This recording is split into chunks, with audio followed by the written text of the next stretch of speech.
When I think about the Atlanta food community, I see a lot of doers trying to do things that will make a positive impact. And there's a lot of people among us who don't wait for permission, they do it.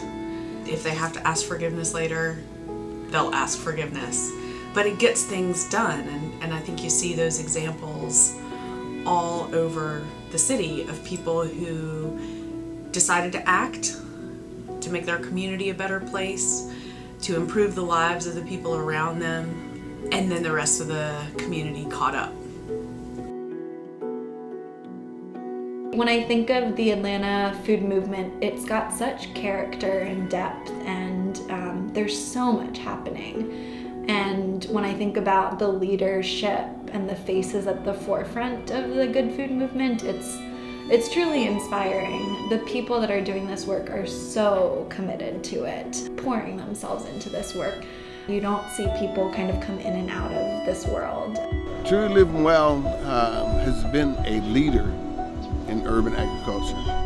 And many, if not most, of the folks involved with urban agriculture have come through Truly Living Well one way or another. Because you have folks who are passionately involved with their work, with this issue, and who have invested their lives in this work. Overall, the movement continues to grow people and grow community.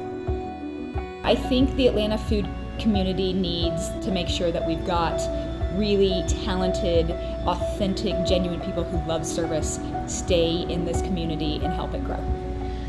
I think in order to do that, it's just about cultivating what feels right and good and strong, and again, keeping that talent here to make this even a more vibrant, growing city than it already is. What kind of kept me here is just the growth, the progression of Atlanta during that time. It was growing significantly. The food scene was growing. You saw this passion and this camaraderie. There was something that was like starting, and it was like thriving. And the next generation of chefs come through, and took the torch and ran with it. Atlanta's food community is on the rise more than ever and is continuing to grow. But I think the most important thing that we do as chefs is that we bring young people into our kitchens and we instill the value of knowing about your food and where it comes from. And I think that the people who come through our kitchens take that with them wherever they go. And I think that's really the future. It is like a big family, and it's growing. You watch chefs grow up from being just a line cook to running the kitchen, and we're all so connected as if it were a family. And hopefully the restaurants and the farmers can continue to grow together rather than apart. You see so many corporate restaurants coming in. It destroys that fabric of the seasonality and the amazing things that are grown here once it becomes huge, corporate, monocropped, whether you're just monocropping watermelons, for example. But it's we need the diversity within the restaurant community and the diversity on farms so that we can enjoy everything that this state has to offer.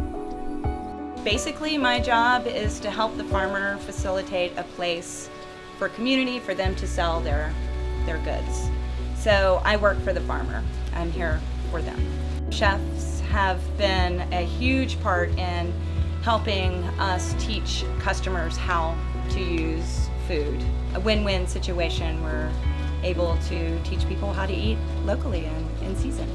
We all have a really big goal here of trying to make our farmers be able to make fair living wages, have our communities have access to fresh, healthy food, and no one can do it alone. We can't do this alone in a bubble. We need our partners, whether that be community-based organizations that don't even realize they're connected with food, or funders, or chefs. Chefs play a huge role in this, and their purchasing and influence of the local food trends.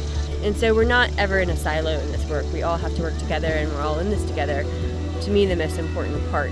That's what's great, I think, about the food community is that people mentor new people And those new people find ways forward that I think really open the eyes of the folks that mentored them, and that process just continues.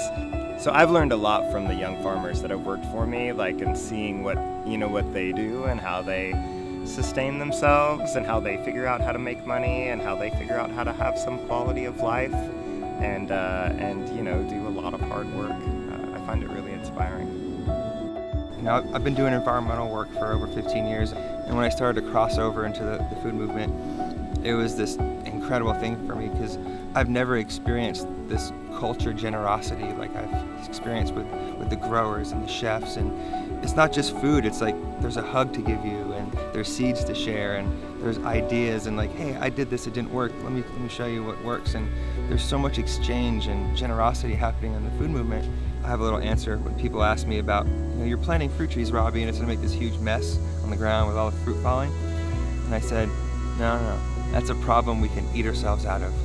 Because it shouldn't even be falling on the ground in the first place. We should be recognizing it ahead of time.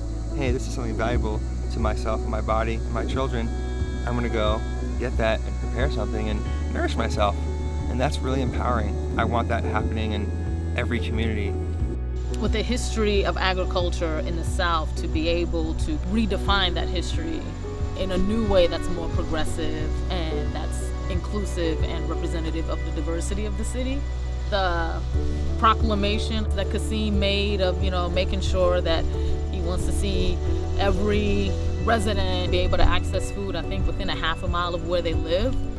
In terms of land base, Atlanta definitely has it. And there's a lot of people that want to get into farming, so really figuring out how to get those people that are interested and supporting the people that are doing it so that we can actually fulfill that mission, which I think is a beautiful mission, So that's my vision for Atlanta, that will happen very soon.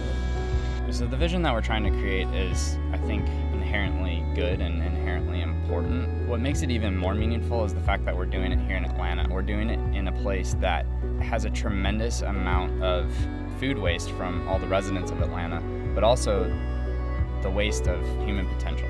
If we're creating a lot of food waste, and if we're able to recapture that food waste and turn it into a finished compost product that's used to grow more food, and along that process, we're going to create job opportunities and hopefully be able to invite people in through different job training programs and building community through soil and good food. What's so beautiful about what's happening in Atlanta's local food movement is how communities are feeling empowered through food and finding ways to bring community vitality and this vibrancy back into their community, and that's where the hope is. We have lots of great organizations, but I don't know, much like our government or other organizations that do a lot of good work, I constantly see different places doing the same thing. And if we could come together and all of those different, nonprofit organizations that do such good work could have a shared vision, an overall vision, I think that would be very helpful. It feels like a real honor and privilege to be a part of this community. I hope that I won't ever take that for granted. We're all responsible for doing the good work, and we're all responsible for encouraging other people to do that good work. It's incredibly motivating and inspiring to be surrounded by people who work their asses off to create a stronger community here, to also have really close personal relationships with so many people who are involved with this work. I think that we really hold one another accountable. I know that I hold myself to a higher standard than I might personally. I didn't have so much care and compassion for others that do this work. There's a real spirit of togetherness here in Atlanta. Whenever I'm in a room full of people from the food community, something sparks. There's such a great spirit of willingness to help and to be involved. It's just nice to see chefs be so supportive of each other. I think in a lot of big cities, it's the opposite, and there's a lot of real visible competition and a distancing from each other, and less of a willingness to work together. And to see the way people have come together for Chefs Collaborative here in Atlanta, I'm really proud of the community, and to just see how it all intersects. Farmers and chefs and the culinary community are two of the hardest and most hardworking professions, and it's interesting that they're paired so closely together. I think what we have to do is get people closer to food, and I don't mean just miles away from food, but a deeper understanding of food and the food's impact on their community and their personal health. And we're fighting a big, big global food system that has other ideas for us. And so we have to take ownership of our food system and forge a new path.